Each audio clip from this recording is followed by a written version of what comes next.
Topping today's news, the Prime Minister delivers his highly anticipated first New Day government budget, 2 overnight homicides, and yet another hit-and-run accident to report.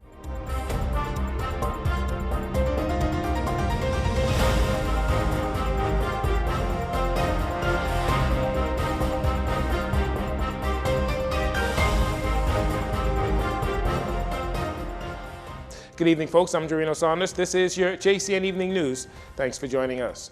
Prime Minister Philip Davis presenting what he calls a landmark budget in the House of Assembly today, the first budget for the fiscal year for his administration. The Prime Minister says this budget, 2022-2023, fully sets out his administration's priorities and steers the country in a new direction. He announced a number of new measures to increase funding to make communities and homes safer and secure our borders. JCN's Lissy Bastian has more in this next report. The way forward, a plan for recovery and progress, is the theme of the Progressive Liberal Party New Day government's 2022-2023 budget communication, a 12-month fiscal plan for the Bahamas. Prime Minister Philip Davis, who also holds responsibility for the Ministry of Finance, presented his first budget as the new administration, fully setting out its priorities and choices. The Prime Minister calling it a landmark budget, one that steers the country in a new direction, better able to both take advantage of the many opportunities in the country and also withstand and overcome the many challenges currently facing the world in which we live. In his communication, the Prime Minister says this budget will focus on 3 central priorities, including helping Bahamians cope with a cost of living crisis, job creation and economic growth, which is centered around planned investments in the orange, green and blue economy, a key part of which includes carbon credits, and the final priority, security, making homes safer and the country's borders more secure.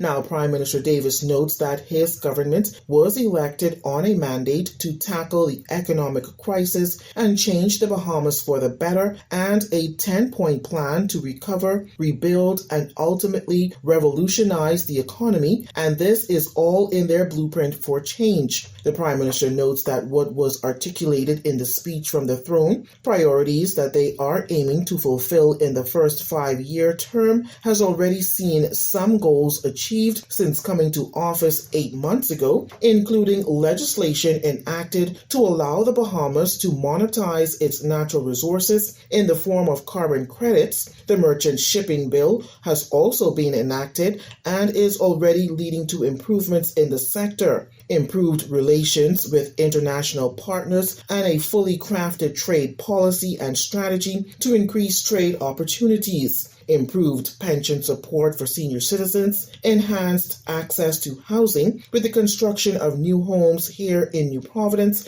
and new homes on Abaco are on the way. In announcing a pay increase for most public officers, Prime Minister Davis also announced that, subject to agreement with various unions, the government has also provided funding to increase the salary of teachers and a retention bonus to teachers and nurses. Now, also coming out of the Prime Minister's communication, total revenue increased by $617 million, or 50.2%, to $1.84 billion during the first 9 months of the fiscal year 2021-2022. The Prime Minister noting that this was largely reflected in tax revenue of $526 million, or 50.9%, and non-tax revenue increases of $90 million, or 46.5%. As for the fiscal outlook for 2022-2023, Prime Minister Davis says the current budget projects a significant rebound in the Bahamian economy. Total revenue is projected at $2.8 billion, a 19.9% increase over the previous fiscal period when the economy was in the early stages of an economic rebound from the COVID-19 pandemic. It incorporates many of the government's revenue-enhancing strategies and outcomes, including increases in real property tax collections and compliance, improved value-added tax performance based on the economic rebound. VAT collections are estimated at $1.4 billion, a 52.4% increase over the prior year budget. Meanwhile, total expenditure is forecasted at $3.3 billion, with recurrent expenditure projected at $2.9 billion and capital expenditure estimated at $371 million. According to Prime Minister Davis, this budget provides a foundation to strengthen our nation, to lift ourselves up, to face the future with strength and optimism, provides support for the here and now, and also charts the way forward for a brighter tomorrow. The Prime Minister says he's confident that this budget takes the country forward. For JCN News, I'm Lissy Bastian. A loan of $150 million is being finalized to facilitate the construction of the Grand Bahama Hospital done by the Grand Bahama Health Care Development Company. This according to Prime Minister Philip Davis while speaking on the healthcare plans at the opening of the budget debate. He further announced the allocation of $10 million for catastrophic health care. Coming out of the pandemic, one of the glaring critical national needs which can no longer be ignored is the need to enhance the level of individual and national health care that's being provided. Madam Speaker, I'm extremely pleased to be able to announce that we have allocated $10 million for catastrophic health care in this budget. This means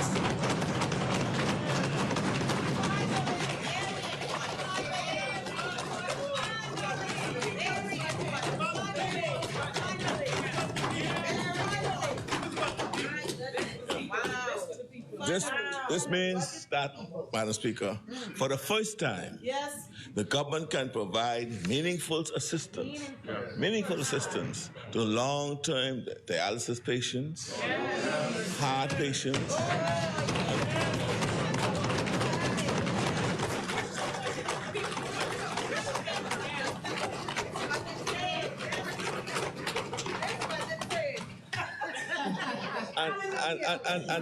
and others facing serious medical issues.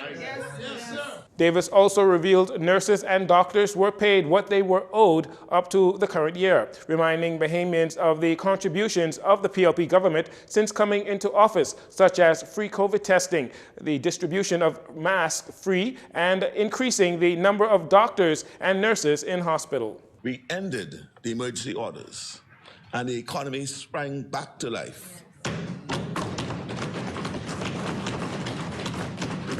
Bahamians returned to work, young people returned to school, and investor confidence increased. We were keen not merely to jumpstart the economy, to stimulate economic activity and growth, but to do so in compassionate ways that brought hope and dignity back to people. Meanwhile, there was much agitation and maneuvering by the Bahamas Public Service Union over the last 2 days as the union expressed concerns that the government was not addressing outstanding matters. Well, today in the House of Assembly, as he presented the new fiscal budget, Prime Minister Philip Davis said his government believes the rate of minimum wage needs to be increased because of the general erosion of spending power of the ordinary Bahamian. He then made this announcement that should make members of the public service workforce and the public service unions very happy. We have submitted the proposal to BPSU to increase minimum wage in the public sector with incremental increases starting in July.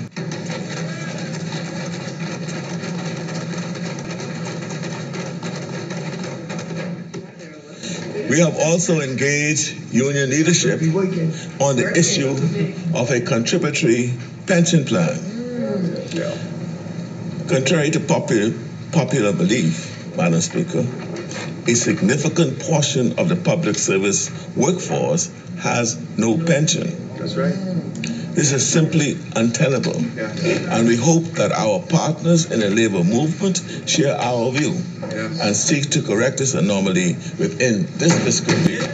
The Prime Minister then went on to say that the new budget will also provide for a permanent increase in social assistance by 50% in comparison to pre-pandemic levels. Funds will be distributed through the reintroduction of the RISE program. The Prime Minister also made the following announcement as it relates to non-governmental organizations. We have also increased funding for NGOs by 10% across the board and have provided allocations to the 2 feeding programs headed by Bishop Walter Hancho and Bishop Lawrence Rowe. Madam Speaker, our support to these hardworking NGOs goes even further. Under this new budget, all property owned by religious organizations, trade unions, civic organizations, and burial societies will now be exempt from the payment of real property taxes. Madam Speaker, this reduction in taxes will put money back in the pockets of the entities to allow them to further their reach in their communities. Prime Minister Davis said what took place under the previous administration, where there was no accounting for large sums of money allocated to assist citizens during the pandemic, cannot be allowed to happen again.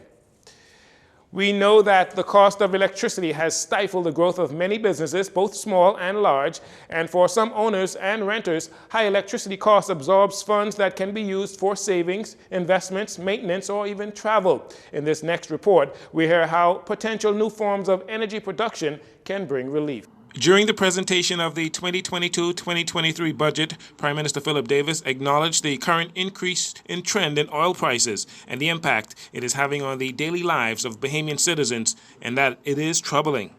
A further note on the current increasing trend in oil prices. Given the corresponding upward pressure on most goods and services that we consume, this is of significant concern to the government. My government is committed to alleviating and addressing in a more sustainable manner the firming trend in global prices, including the impact of higher fuel prices on electricity costs. Prime Minister Davis says the government has plans to try and reduce the high cost of electricity by achieving greater operational efficiency at Bahamas Power and Light. This will be achieved in part by leveraging independent power providers to bring to the Bahamas generation powered by solar power or natural gas. Our commitment to energy reform and lowering the cost of electricity to Bahamians across the board is more than just talk. The government shortly, on coming to office, appointed a Cabinet Energy Subcommittee that has been focused on advancing our commitment in the blueprint for change to transform LNG power generation. The subcommittee is advanced in discussions with providers to develop an LNG bunkering facility, the energy conversion of our generation, and incorporating solar solutions. Prime Minister Davis says the initiatives to be implemented at BPL should result in a marked decrease in electricity. It is expected that these initiatives will keep the long-term average cost of electricity below 20 cents per kilowatt hour, which is at least more than 20% reduction from the current levels.